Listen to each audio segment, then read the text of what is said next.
Please remain standing for prayers by the Mayor's Chaplain, Father Michael Miller. Lord God, you have taught us that we are members one of another and that none of us lives to themselves alone. We thank you for the community of which we are part, for those who share with us in its activities, and for all who serve its varied interests. Help us as we have opportunity to make our own contribution to the community and learn to be good neighbours, that by love we may serve one another. Almighty God, from whom comes every good and perfect gift, grant to those who hold office in this borough the spirit of justice and truth, of wisdom and charity, that mindful of their responsibility and of the needs of those they serve, they may promote the true welfare of your people and advance your kingdom on earth. Through Jesus Christ our Lord. Amen. Please be seated.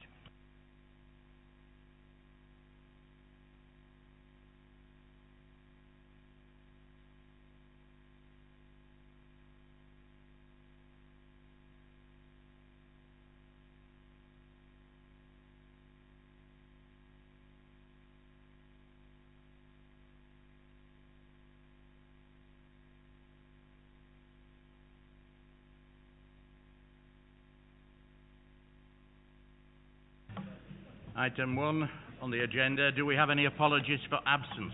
Thank you, Mr. Mayor. I have apologies from Councillors Higgins, Jackson and Seaman Digby. Thank you. Can we receive the minutes of the February meeting and the 9th of May meeting?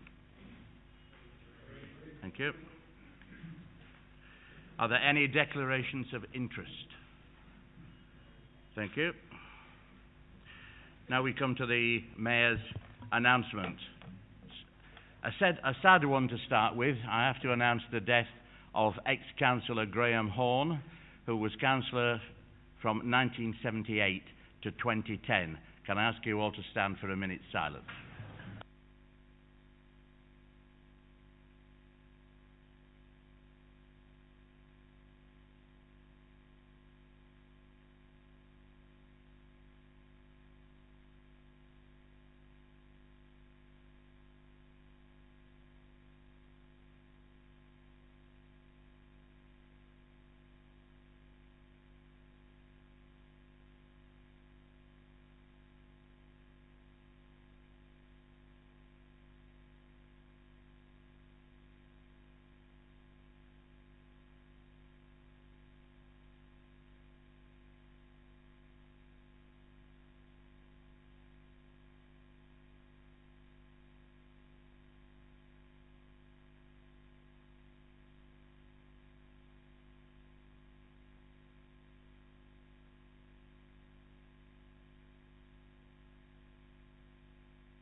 Further announcements. I have some happy ones now.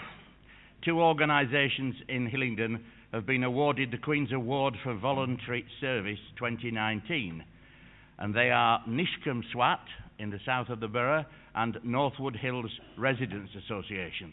I think they deserve a little bit of applause for that.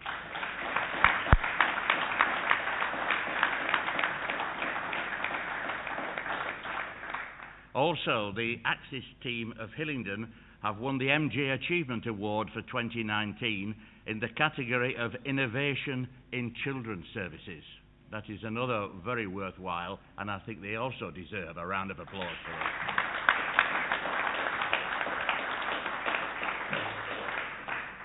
it. This week it was the finals of the Jack Petchey Speak Out Awards. I had the good fortune to be at the Cambridge Theatre where the finals were being held.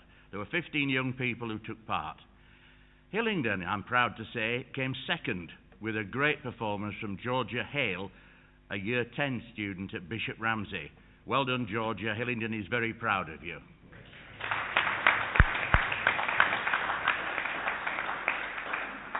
And the last one, a surprising number here, the number of mayoralty visits since May the 9th, and that includes all the mayoralty visits, past mayors, the deputy mayor and myself, 139. in 5 weeks, which is quite a remarkable figure. And in the heat, I can assure you, it's not very pleasant. Anyway, it's worthwhile, and we all enjoy doing it. Report from the Head of Democratic Services. Oh.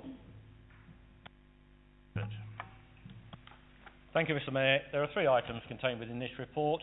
The first is to note the decision taken using urgency procedures since the Council meeting on 21st February, and these are as detailed in the agenda. The second item is to note that the warding arrangements for the Hillingdon Council, as determined by the Local Government Boundary Commission for England, have now been finalised and will be implemented for the May 2022 council elections. Accordingly, it is recommended that the Head of Democratic Services conducts a statutory review of parliamentary polling places, which will include the new warding arrangements for 2022.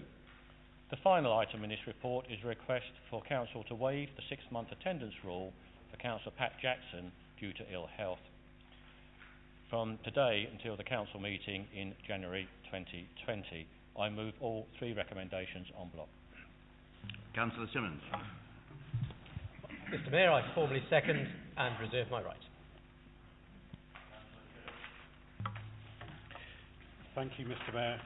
On behalf of the Labour Group, I would just like to pass our thoughts and best wishes on to Councillor Jackson, who I know is a very dedicated, hard-working councillor for this authority.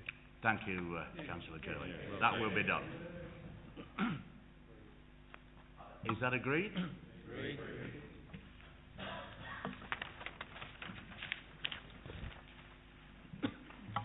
Questions from members. 6.2. G. Thank you, Mr. Mayor.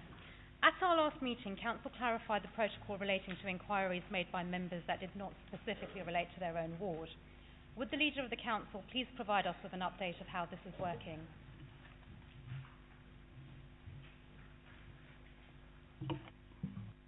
Sorry, Councillor Puddifoot. Thank you, Mr. Mayor. Thank you, Councillor Hurhangee, for the question. At the last meeting of Council, a motion clarifying the use of the Members' Inquiry Protocol was passed, and this motion is shown on the order paper. I think that all members understand that they are elected to represent their ward constituents, much as members of Parliament represent the residents of their constituencies. The strict protocol applicable to MPs, as I said at the last meeting, is that they do not deal with queries from the residents of a constituency other than their own. As ward councillors, we represent all residents in our wards, regardless of whether or not they voted for us, and should deal with their inquiries and concerns. If MPs can understand this, then I know that councillors can. There may be exceptional circumstances in a few particular cases, and the protocol allows for this to be dealt with by reference to the relevant group leader, and that again is easily understood. Both groups have some councillors who specialise in certain types of resident problems. This may lead to a resident not in a particular councillor's ward going to them with a problem, and that is understandable. It would be quite in order for the group leader, if he or she wished, to give a general clearance for that councillor to deal with such cases in other group members' wards. A request for information for an area wider than the members' ward, say the ward next to theirs, a number of wards or borough-wide, is not what members' inquiries are set up to deal with. And again, the protocol requires that such a request is made through the relevant group leader with an explanation as to why such information is required. During the year to 31st of March 2018, there were 8,502 members' inquiries submitted.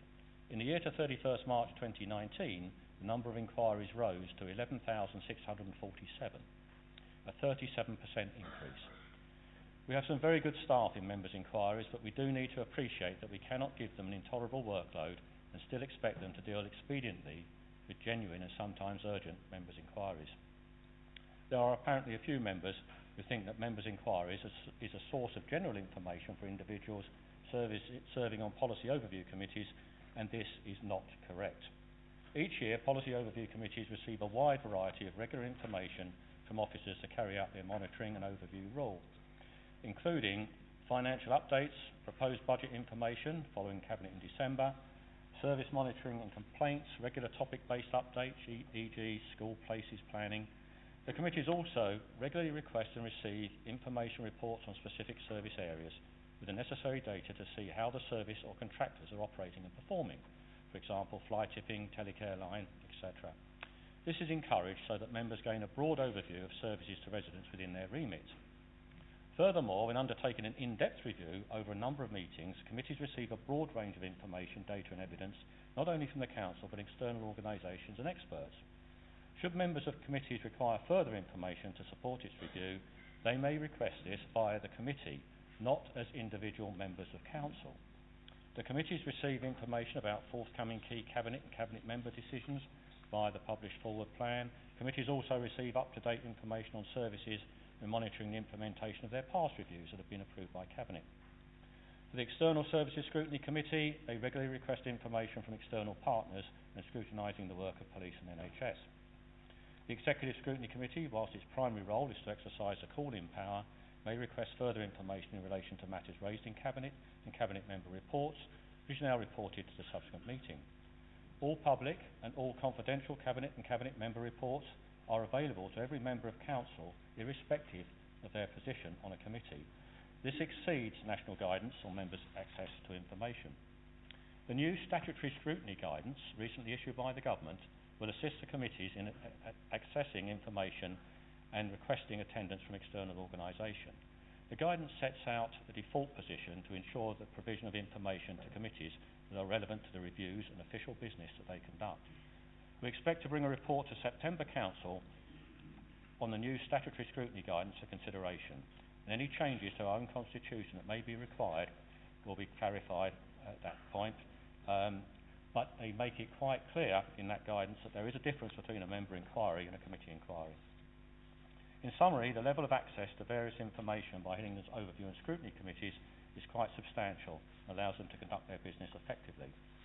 Additional rights of access exist to policy overview, scrutiny, select committees to documents. This is set out in the Constitution and enables the committees to have access to any Part 2 confidential report and decision by Cabinet and Cabinet members where it relates to something they are reviewing or scrutinising.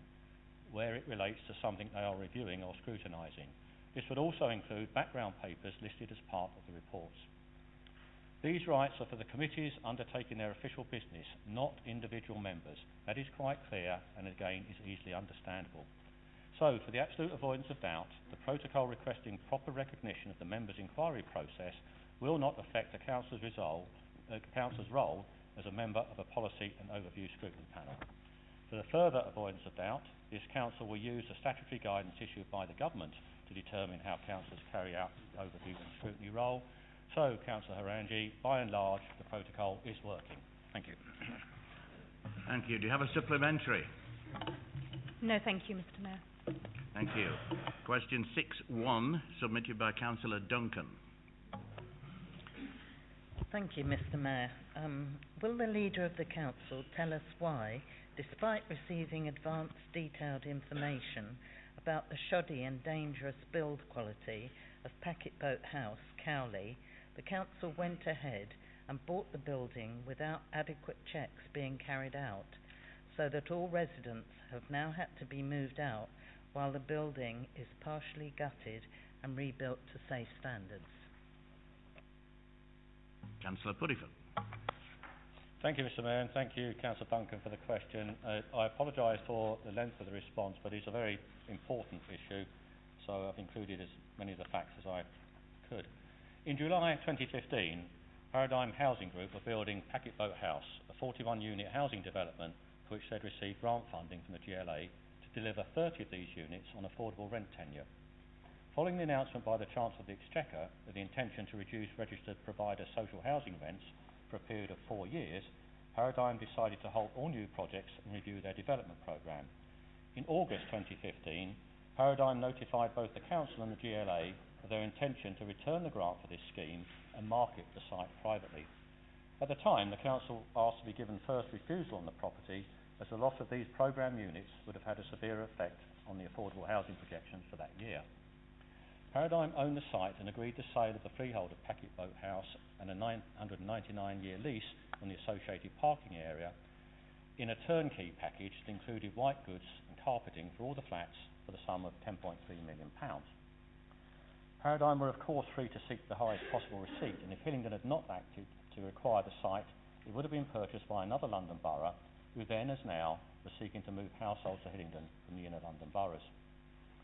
The decision to purchase Packet Boat House as a complete ready-to-occupy unit was taken by Cabinet in November 2015, and it was anticipated that the site would legally be completed by 31st March 2016.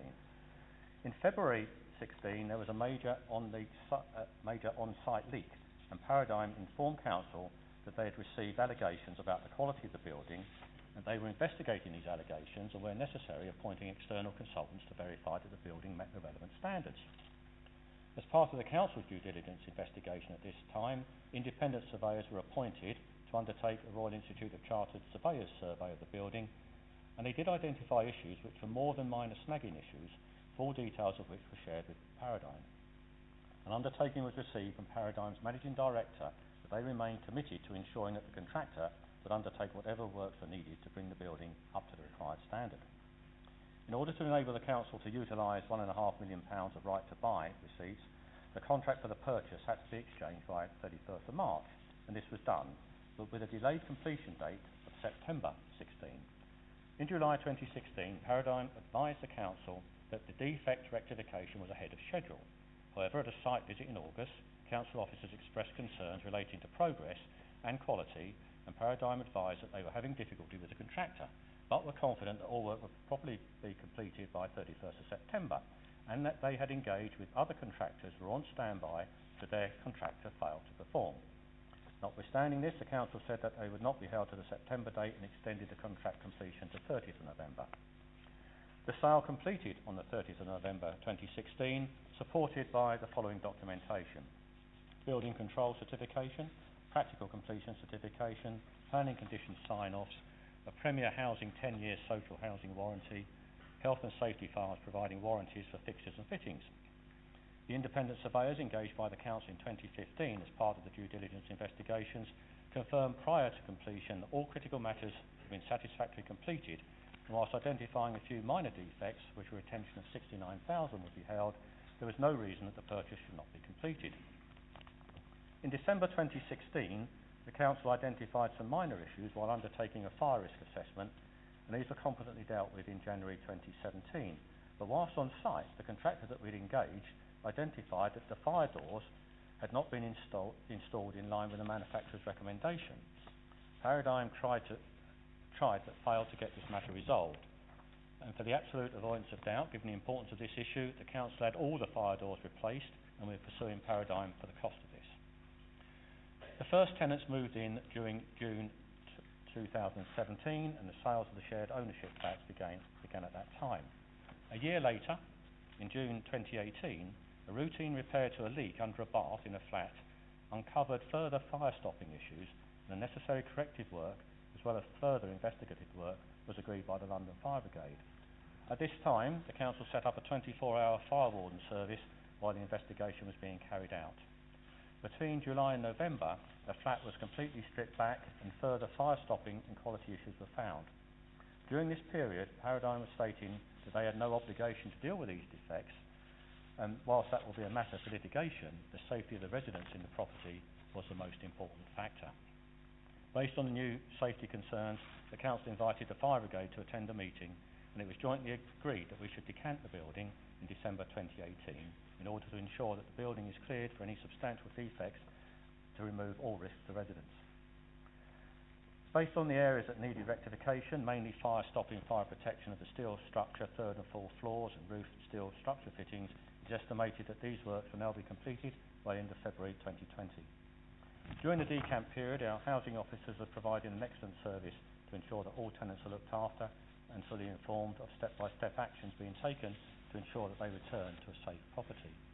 The Council is currently pursuing Paradigm Housing with regards to costs in terms of loss to the residents and also rectification works.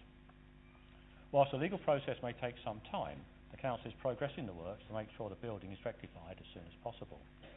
Officers have also advised Paradigm Housing that they should undertake intrusive building surveys of any building built and managed by their Packet Boat project team during the period 2014 to 2017 to ensure that the residents of those properties are safe. Councillor Duncan, whilst it's true to say that officers of this Council were aware of various issues with this building and took appropriate action at the time, it is not true to say that they were aware of a shoddy and dangerous build quality at the time of exchange of contracts in March 2016. The responsibility for the issues with this building rests with Paradigm and the building contractor, not the staff of this council. As this will probably be dealt with by litigation, I will say no more about Paradigm at this time. Thank you. Do you have a supplementary, Councillor Duncan? I thank the leader for a very full accounting. This question I've asked on behalf of people who have been decanted from that, and I understand that there is current legal action, and I would ask, when legal action allows, I'd like to ask the leader if he'll give a full account of actions taken and the costs, so that residents of the building and the council can have a full understanding of what has happened and how we can avoid it happening again in the future. There were other issues as well, which I'll speak privately about. Councillor Puddifoot.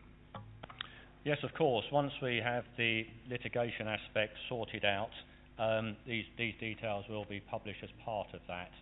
I do understand that there are issues with the contractor and various other bits of litigation with people involved in the contract, which we're not going to get involved with. Our case will be against Paradigm, but yes, we will keep council informed. Question 6.3, the question submitted by Councillor Denys. Thank you, Mr. Mayor. This is a question for Councillor Bianco. What is Hillingdon Council doing across all areas to tackle climate change and operate in an environmentally friendly manner? Councillor Bianco. Thank you, Mr. Mayor, and thank you, Councillor Denys, for your very topical and timely question. There has been much talk in recent times about the issues around climate change, whether we as a country are doing anything, whether we are doing enough, whether we're doing too much, or indeed whether our small contribution will even make a dent on the global position when big polluters such as China and the USA create new sources of pollution on an almost daily basis, which outweighs any measures we may take. There is also the wider issue of whether moves to become carbon neutral will produce an unfair disadvantage in competitive worldwide markets. However, there is also no doubt amongst thinking people that global warming is an issue that needs to be seriously addressed. And at a council level, I'm pleased to inform you, Councillor Denys, and indeed everybody else present, that we have been taking steps for some time and will continue to do so going forward. Hillingdon, as we all know, is a very green borough with more than 200 open spaces. I won't mention any green flags, ranging from the very large sites such as Ruislip Woods, Cranford Park, Minette Country Park, to the very small pocket parks scattered throughout the borough. All these spaces, of course, act as carbon sinks, air quality filters, if you like, and places for our diverse wildlife to thrive. We have recently adopted a new air quality plan with a set of challenging objectives, and the plans include action plans around schools and robust plans to tackle vehicles idling.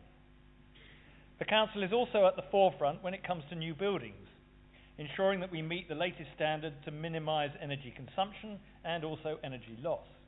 And new schemes are providing electric charging points for cars and bicycle storage facilities to encourage people away from the combustion engine wherever possible.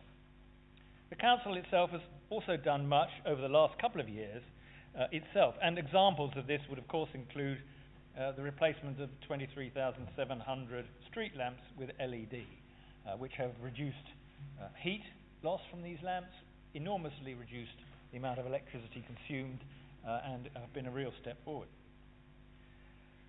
All new developments now include photovoltaic panels, and there is a heavy emphasis on planting new trees and the retention of existing trees to maintain the green spaces. New gas boilers in our housing stock must now meet A+ energy efficiency, and doors and windows and levels of insulation in general have all been significantly improved. We have seen a significant reduction in the carbon emissions from our council buildings.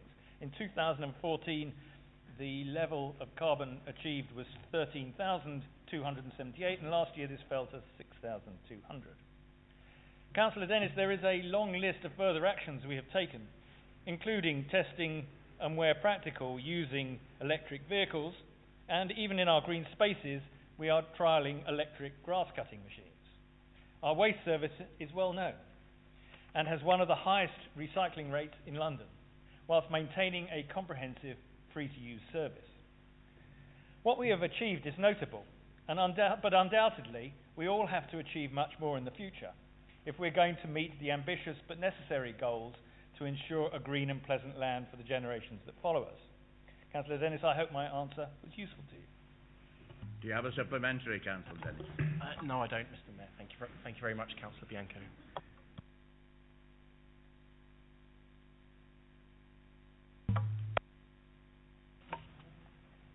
On behalf of the head boy and teachers of Cranford Park, can the Cabinet Member, Councillor Burrows, state how long we will wait for the Council to provide a food waste service for flats, schools and businesses? Councillor Burrows. Thank you, Mr. Mayor, and I'd like to thank Councillor Morse for his question. Also thank Councillor Dhillon for providing me with a copy of the head boy's letter, which I will read before I give my answer, so this puts things into context for this chamber. The head boy wrote a letter in which stated, "I'm the head boy of Cranford Park Academy. This year our school council and eco team have been strongly discussing the dangers of waste and how we can reduce it. We are passionate about this subject and our overall goal is to cut down waste in general. One of the main wastes we have been discussing is food waste. After a teacher from our school rang Hillingdon Council Recycling Department, we became aware that your council do not supply food recycling bins for schools. We believe this should change as a large amount of food waste comes from schools. Our school is very large with around 960 students in total, and we feel it really important to provide this service and create a positive change. All our food waste is currently going straight to landfill, and studies show that the methane gas produced here pollutes the air. Sadly, this is impacting on our planet and is creating climate change. We hope you take our views into account. We love our world and want to make sure we care for it the best we can. Providing us with a food waste collection service will help with this. Yours faithfully, head boy." Mr. Mayor, the Council offers general waste and dry mix recycling collections to flats, schools and businesses within the borough. Schools and businesses are not obliged to use Council services, and some have their waste recycling or food collections collected by privately owned companies. Weekly food waste collections have been available to Hillingdon residents living in low-rise properties since October 2013. To date, approximately 40% of low-rise properties have ordered necessary containers to utilise this service. The food waste is co-collected by the same vehicle as garden waste and composted at the site in Harefield.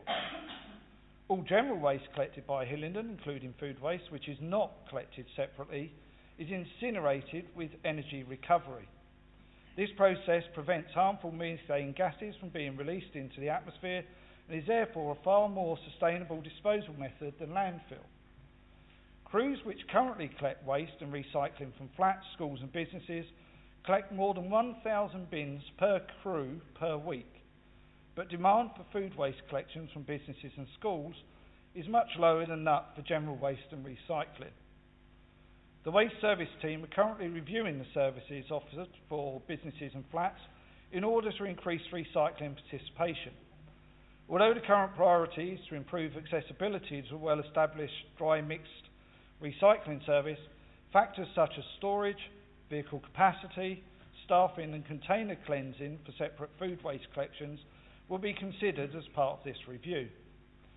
Installing food waste recycling units to purpose-built flats is difficult to do retrospectively, as suitable communal space is often not available.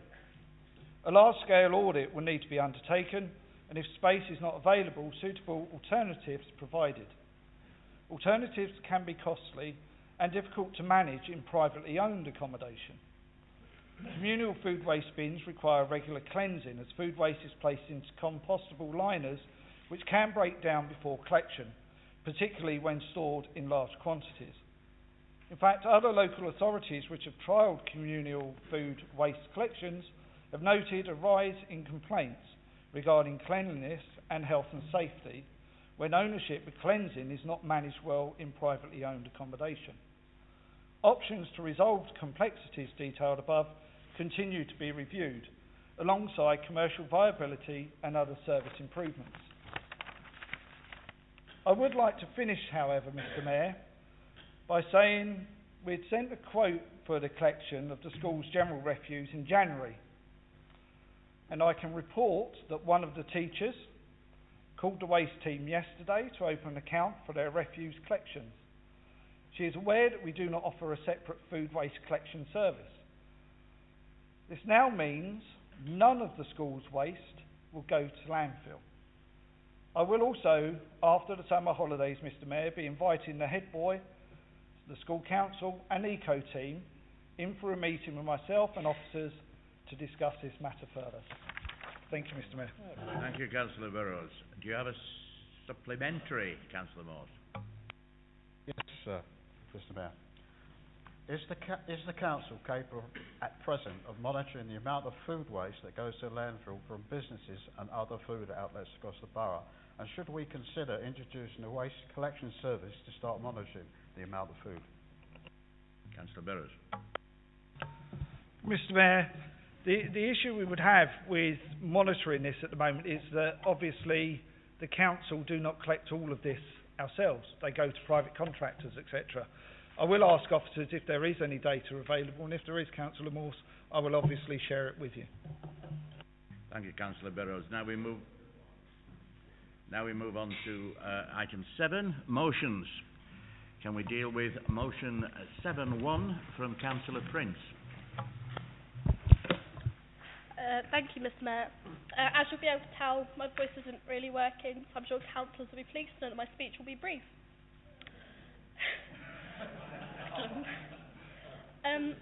I do not believe that this council does scrutiny well. I do not believe the senior cabinet members like scrutiny. But on this side of the council, we think that robust and thorough scrutiny procedures make us stronger. Stronger scrutiny makes us better. This is not just about the changes to the ME system, but the role of scrutiny across the council. Mr Mayor, I became a councillor to speak up for families and people who do not know or feel like there is anybody in their corner. But in order for me to speak up for my residents and the most in need in this borough, I need to be able to make sure that I believe this council is doing a good job. We all do. So let us reach out for independent support from the LGA to check that we are best that we can be for the sake of our residents. Thank you.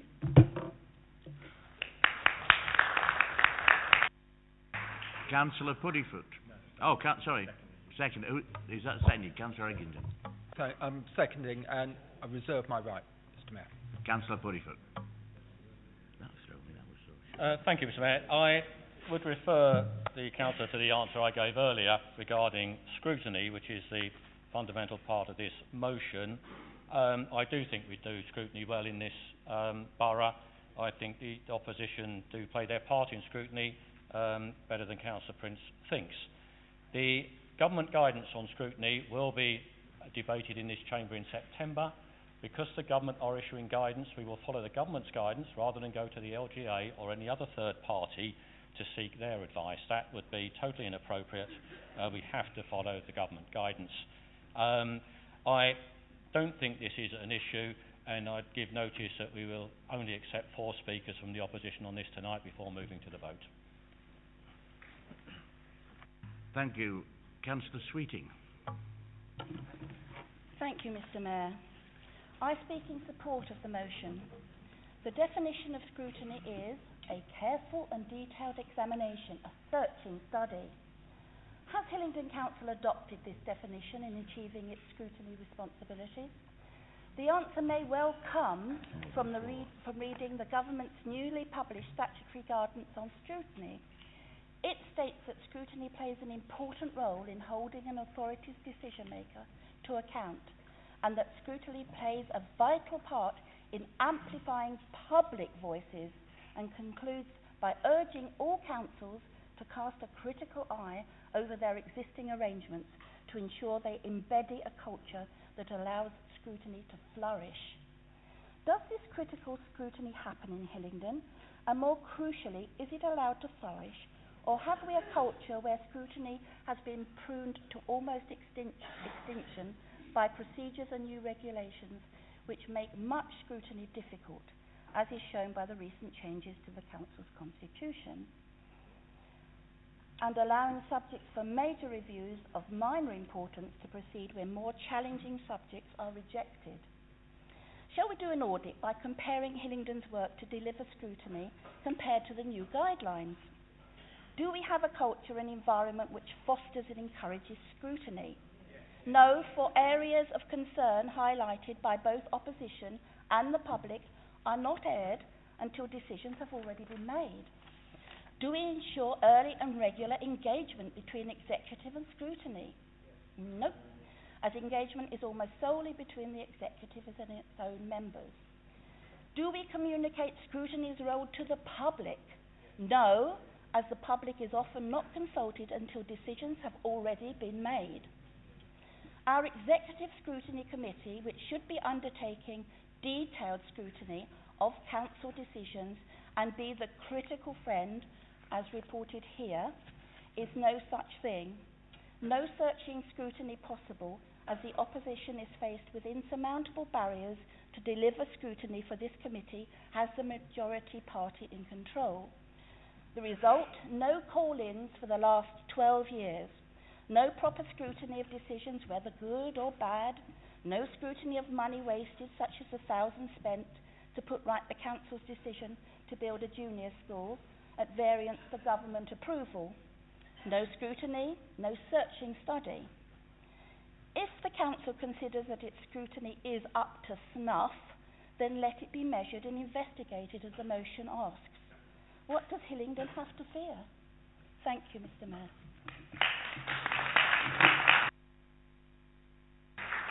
Councillor Morse, did you indicate? Councillor Morse. To some degree, all councillors elected to serve on the council are responsible for scrutiny. The recent change to the Constitution has reduced the ability of all members to form this function, in particular the Labour Group, who grade 70% of all the members' inquiries. However, the council's constitution has not conformed to the guidance from Parliament since 2004. For 15 years, we've not had a scrutiny committee that has cross-examined in public the executive of the council on strategy, finance or performance of departments. This is normal practice in other councils. We implemented an executive model of government that left out the scrutiny function. The model outlined by Parliament requires members of the majority party and the opposition party to cooperate in challenging decisions to ensure good governance. The scrutiny function is also encourages residents to enter their challenges to decisions. We should have a publicised email address for residents to submit queries that the Scrutiny Committee then assesses and follows up if necessary. I do not expect the executive of the Council to allow change, and they will continue to prevent scrutiny as demonstrated by the recent change in the Constitution. This motion by us is a first step in what I expect to be a long path by the Labour Group to establish normality. We are so non-compliant with the recent published statutory guidance issued by the UK Parliament in May 2019 that I would recommend senior officers of the Council read the guidance. In particular, read Annex 1 from the Parliamentary Guidelines about creating an executive scrutiny protocol. I would advise senior officers to inform the leader about this protocol that requires the Cabinet to keep scrutiny informed of the outlines of major decisions as they are developed and allow for scrutiny's involvement in policy development. A process aiming to how Hillingdon makes decisions. I would say to the Tory party, you may vote or alter the motion to stop progress, but an examination of our Constitution by the Secretary for Local Government will follow if change is not implemented. I commend the motion from Councillor Prince. Councillor Simmons. Well, thank you very much, Mr. Mayor. I'm conscious many in the group opposite probably regard the Blair government as the running dogs of capitalism, but one of the sensible things they did, in my view, was the introduction of the Local Government Act in 2000, which created the current executive and scrutiny model under which Hillingdon operates. And it is worth remembering that from its inception in Hillingdon, the chairmanship of the Executive Scrutiny Committee was handed to the party opposite in order that they could effectively discharge that scrutiny function.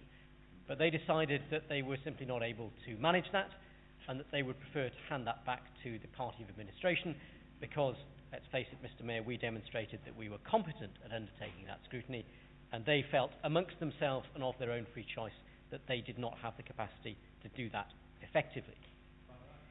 It's very clear, Mr. Mayor, that Hillingdon is a place where robust and effective scrutiny takes place. And I don't think we should mistake the failure of the party opposite to use the mechanisms of scrutiny that are open to them for a lack of those mechanisms of scrutiny being there. We have questions at council from the public, and indeed we've just heard a number of them from members of the party opposite. We have a number of scrutiny reviews being dealt with on a regular basis at cabinet meetings, where the executive implements changes in council's policies, procedures, budgets as a consequence of the scrutiny work that's been undertaken.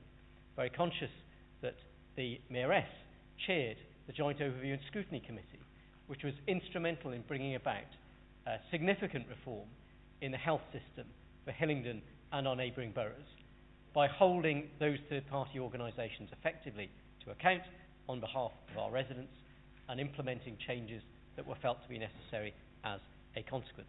So there is good and wide-ranging evidence of effective scrutiny. I would yield to no one in my admiration for the LGA, but I think it is worth highlighting that the Centre for Public Scrutiny is the expert body that supports local authorities in delivering effective scrutiny arrangements at a local level.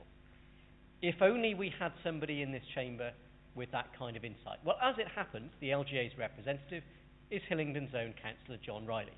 I'm sure he will be very effective in bringing to the attention of this administration and this council any changes that are needed in the light of the new guidance that's coming from government.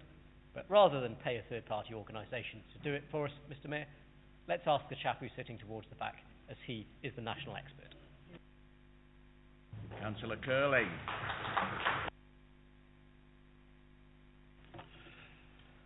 Thank you, Mr. Mayor. The modernisation of local government almost 20 years ago moved us from the old committee system to the leader and cabinet system. This effectively moves the executive powers to a handful of elected councillors, with the remaining councillors providing the checks and balances of the scrutiny role. So whatever party you're in, unless you're in the cabinet member, your role is to scrutinise the executive. In the early days of this system of governance, Hillingdon had a head of scrutiny as well as a cabinet secretary, both reporting to the head of democratic services, and the scrutiny function of councillors was well supported. Perhaps in times of austerity we could not afford such a structure, but I do believe that over the years our scrutiny function has been gradually eroded. This is not, or at least should not be, a cause for concern for the opposition alone. After all, there are some very talented and dedicated members on both sides of this chamber who could enhance and improve some of the decisions made by our executive. The original intention of the modernised governance model was to speed up decision making and to make local government much more effective and responsive to the needs of local residents. Policy overview and scrutiny go hand in hand, and although the Cabinet has benefited from some excellent work done by our policy overview committees, I do believe that the scrutiny element is the area where we could do better. Scrutiny should be considered as a critical friend to the Cabinet, because no matter how good the Cabinet members are, they are not infallible and they can always benefit from a more inclusive approach. Strong all-party scrutiny can help the Cabinet and shouldn't be seen as a delaying or destructive feature of local government. The fact that no Cabinet decision has been successfully called into scrutiny in the last 12 years is not something any of us should be proud of. In fact, I consider this to be a very worrying situation. Those of us who are school governors know that Ofsted take a very critical view of governing bodies that don't scrutinise the decisions of the head teacher and senior leadership team. So why would anyone think it's good to have no Cabinet decision that has been successfully called in the last 12 years? This alone should make us think that a review is needed. Mr. Mayor, I therefore thank Councillor Prince for bringing this motion to full council and fully support the call for our scrutiny processes to be reviewed by the Local Government Association. I sincerely hope that all elected councillors recognise the importance of scrutiny and welcome the suggestion that we invite the LGA to review our processes and therefore vote in favour of this motion. Thank you, Mr Mayor. Councillor Eggington, you reserved your right. Thank you very much, Mr Mayor. I must say that I've been quite astonished this evening. First of all, that the leader was asked a question about members' inquiries, this to a member of the council who has failed to ask a single member's inquiry over the last 14 months. But then, of course, we have to bear in mind that he has minions to do the work for him, and they're commonly called cabinet members.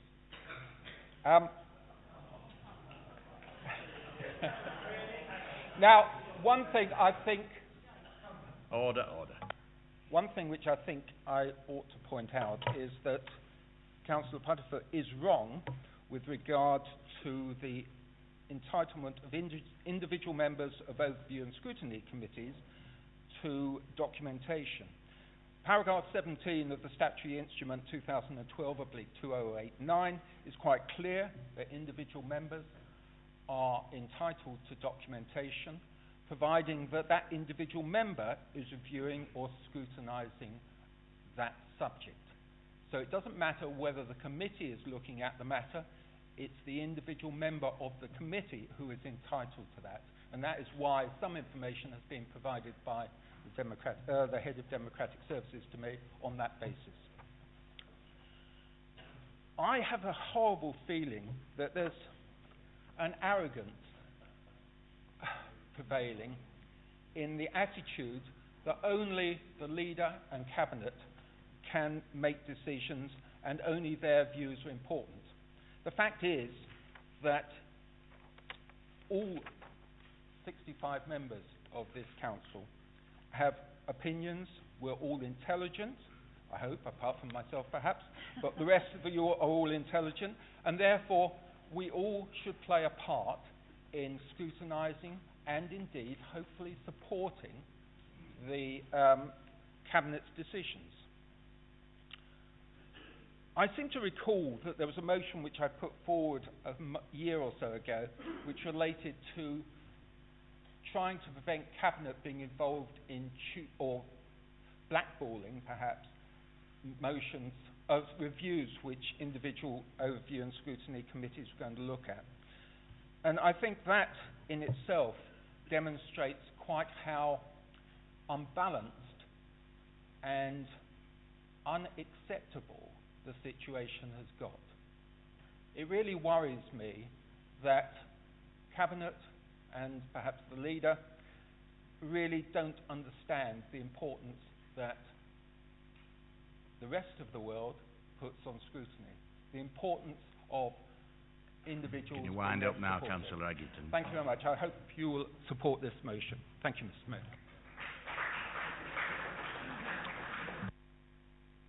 Councillor Prince, would you like to wind up on that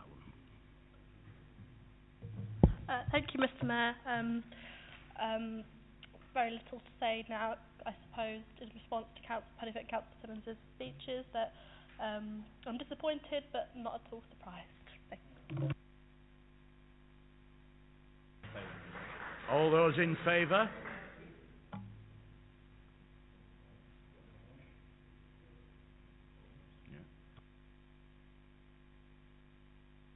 The motion is lost.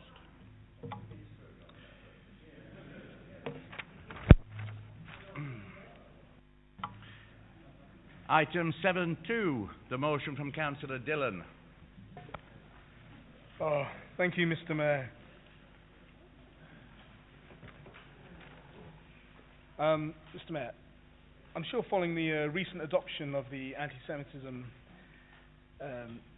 definition of anti-Semitism and the recommendations of the Corporate Services Committee on homophobic bullying by Cabinet, this motion will be taken in the same vein, and that this council, and more importantly our borough, will not accept racism or abuse in any form against individuals or groups, whatever their religion, colour, sexual orientation or other beliefs. Mr Mayor, I'm a Sikh born into the faith, and I've been schooled and I've grown into the ripe old age of 21 in this borough. There's a joke there, but don't all laugh. Mr. Mayor, I sadly have to admit that I have first-hand experience of what it feels like to be that, or to have a different skin colour. I have parents who dress a little different, back when I was a kid, not 7 years ago. Have a family who wear turbans.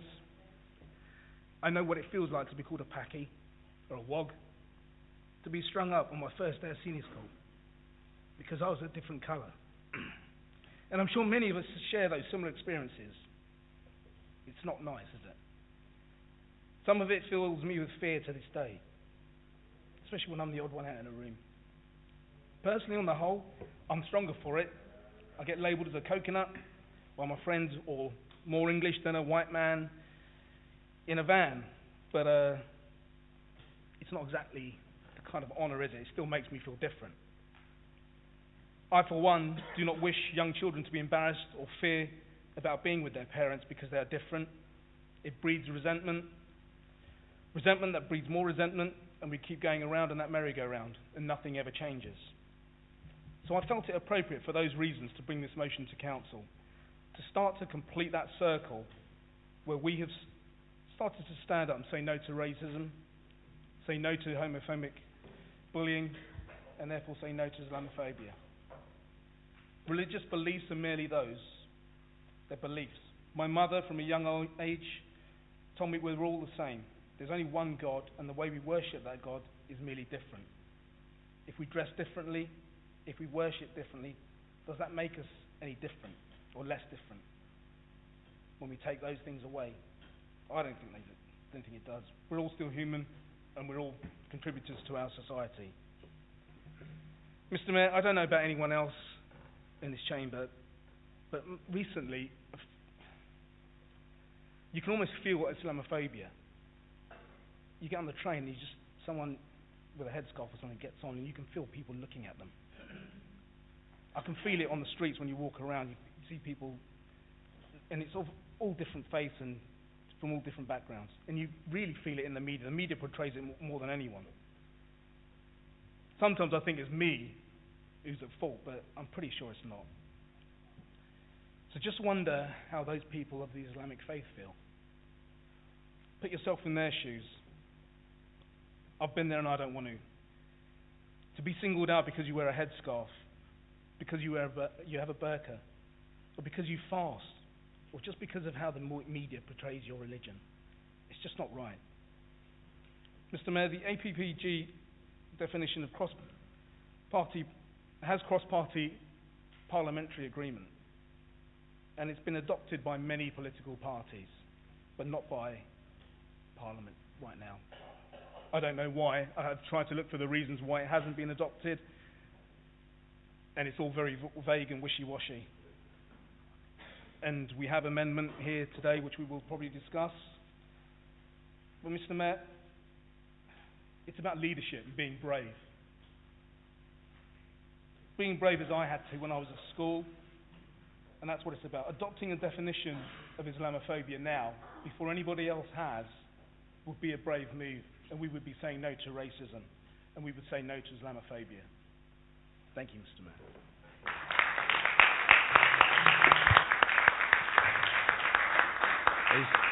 Is there a seconder for that? Councillor Santapuri. Thank you, Mr. Mayor. Religious discrimination is treating a person or group differently because of particular belief which they hold about a religion. Some people do not realize that humanity is one, and every human deserves a dignified existence, and it is through respect and love one would create bridges to bring people together. Police have recorded a surge in hate crime directed at people in England and Wales because of their religion belief. It is raised by 40% from 5,949 in 2016-17 to 8,336 in 2017-18, according to Home Office data.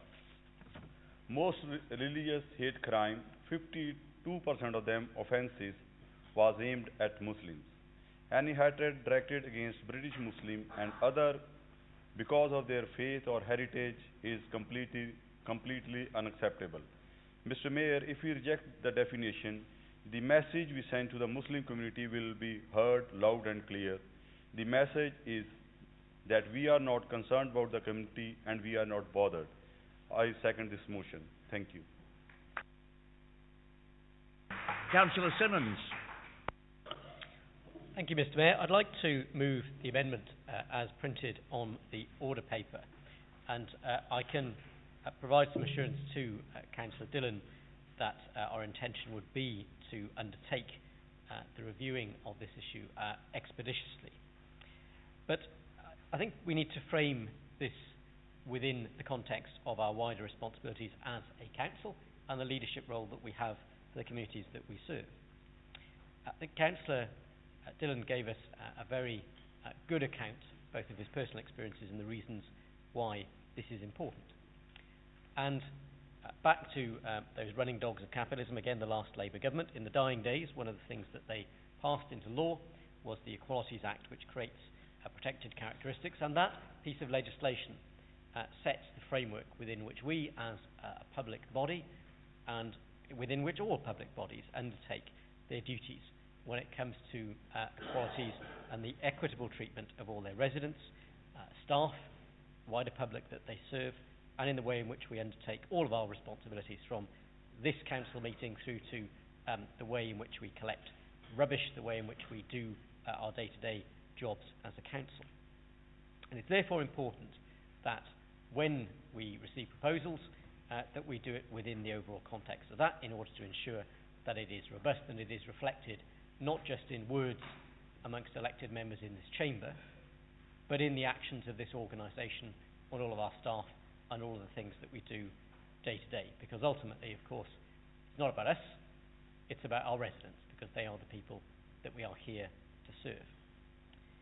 And we have got good experience. I would cite, for example, at the last Cabinet meeting that we received a report through the scrutiny route about our policies in respect of LGBT young people. That was an update of a previous scrutiny report which had been undertaken into that area, again resulting in policy changes on behalf of the organisation. We've had a debate in this chamber previously about definitions of anti-Semitism, where both the new and the old definition that was provided sat squarely within the remit given to us as a public body by the Equalities Act and the protected characteristics that it sets out. So I think what we do by accepting this amendment, and I believe Councillor Dhillon is minded to accept it as a friendly amendment, what we do is demonstrate that we as a council are committed not just to sharing our views and our words here in this chamber, but we are also committed to making sure that the actions of this organisation reflect the views that members have expressed, and I can give a wholehearted commitment, because we do recognise how important this is, that we will ensure that this happens with an appropriate degree of expedition. Mr. Mayor, I move. Is that seconded? I second, Mr. Mayor, and reserve my right. Thank you, Mr. Mayor. So just for clarification, we are now debating the amendment which is shown, as Councillor Simmons said, on page 4 of the order paper, specifically the last 3 paragraphs there. Therefore, those members who have indicated to speak on the main motion, specifically Councillor Curling and Councillor O'Brien, you would need to indicate again if you now wish to speak on the amendment. No further speakers? Councillor Cawthorne, you're on. We appear to have a measure of consensus, Mr. Mayor, therefore I'll be very brief. What this amendment is about really is making sure we apply due process in the right way and we assess the merits of what's being put forward in a way that works constitutionally for us. So with that, as we appear to have consensus, I second the amendment and we'll leave it at that. Thank you very much. Thank you, Councillor Cawthorne. Councillor Dhillon, do you wish to sum up? Yeah, thank you, Mr. Mayor. It is a friendly amendment, I suppose. When you've heard the speech,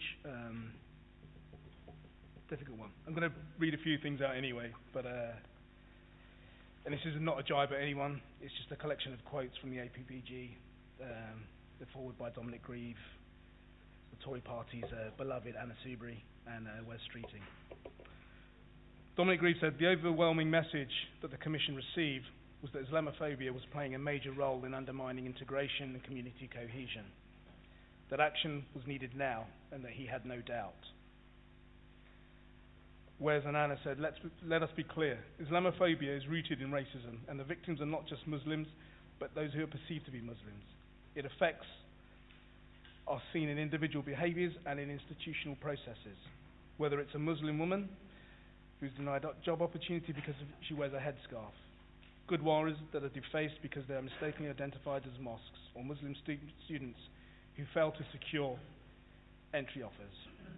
The normalisation of Islamophobia has long passed the dinner table test. It now presides in such banter as ridiculing Muslim women. I'm going to stop there because you get into all kinds of issues and defaming people or not defaming people, but hate crime is up 40% all around the world. 50% of that hate crime is against Muslims.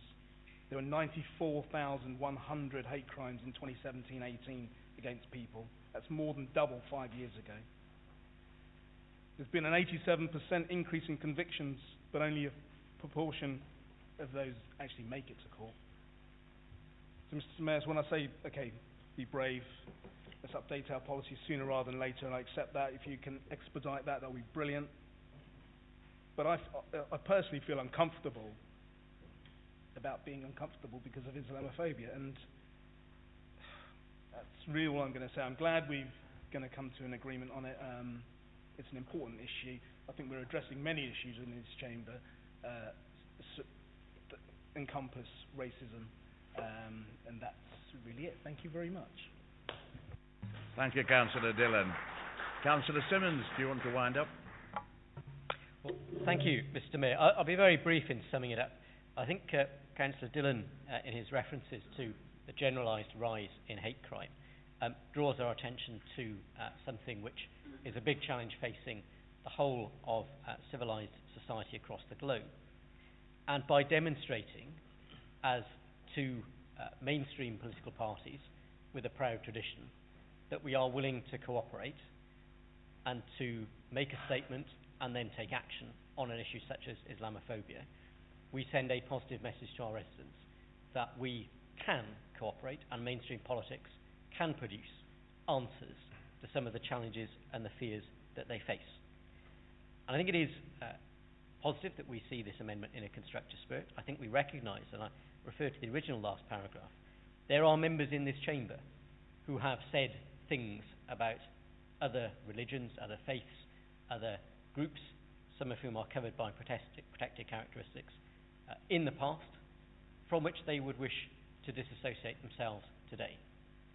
And we are grown-ups in this council chamber. We are demonstrating we're not going to indulge in name-calling. We're going to work constructively together, as Councillor Dhillon has said. And there will be, clearly, a role, just as scrutiny has played a role in updating policies previously, for scrutiny to play a continued role in doing that, so that we can draw upon the expertise of all members in this chamber in ensuring that the way in which Hillingdon serves our residents reflects the diversity of the borough that we are here to provide for. I don't think much more need be said, Mr. Mayor, but I'm very glad that we seem to have achieved a degree of consensus on what can be potentially a difficult political issue, and I'd be very happy for us to move to the vote and support this amended motion tonight. Thank you. Okay, so we move to the vote. All those in favour of the amendment?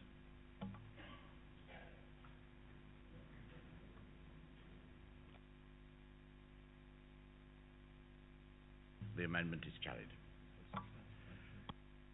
Are we voting against that or not? Yeah. Mr. Mayor, that becomes a substantive motion which is now set out at the bottom of page 4, to which further amendments can be moved or be agreed. Are there any? Then it's agreed. And the meeting is closed, a bit earlier than I thought.